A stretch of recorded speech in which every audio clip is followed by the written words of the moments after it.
আজ অনেক দিন পর রুই মাছ আনা হয়েছে। কিছুদিন ধরে কই, তেলাপিয়া, পুঁটি, মৌরলা এসব খেয়ে পুরো জিভটা একঘেয়েমি হয়ে গেছে।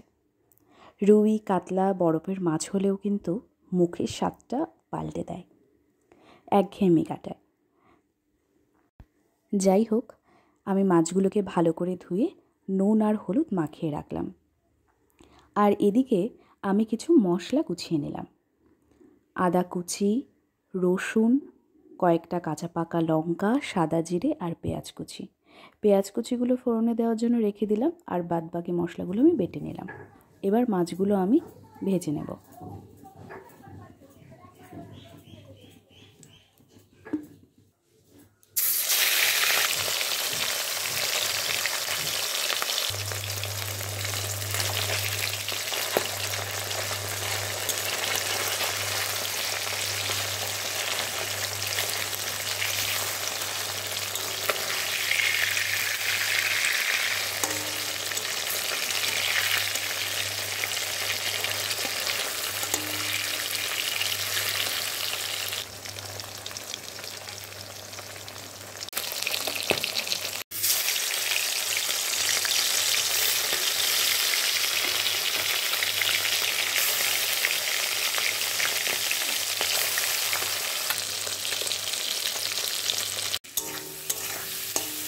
মাছে যেহেতু আমি আলু দেবো, তাই আলুগুলো আমি ভেজে নিলাম।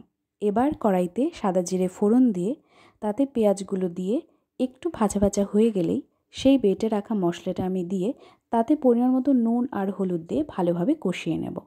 যখন এই মশলাটা কষে আসবে, তখন তাতে ভেজে রাখা আলুগুলো দিয়ে আরও কিছুক্ষণ কষিয়ে নেব। আরও কিছুক্ষণ কষানো হয়ে গেলে যখন এই আলুর সাথে মশলাটাও কষে আসবে, তখন তাতে পরিমাণ মতো জল দিয়ে দেব। যখন এই জলটা ফুটে আসবে এবং আলুগুলোও সেদ্ধ হয়ে যাবে, তখন আমি তাতে এক এক করে মাছগুলো দিয়ে দেব।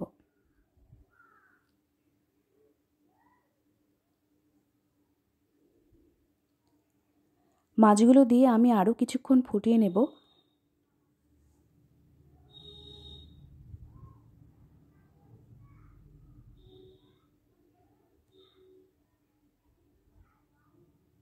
আরও কিছুক্ষণ ফোটানোর পর এবার আমি ওপর দিয়ে গরম মশলার গুঁড়ো দিয়ে আমি নামিয়ে দেব।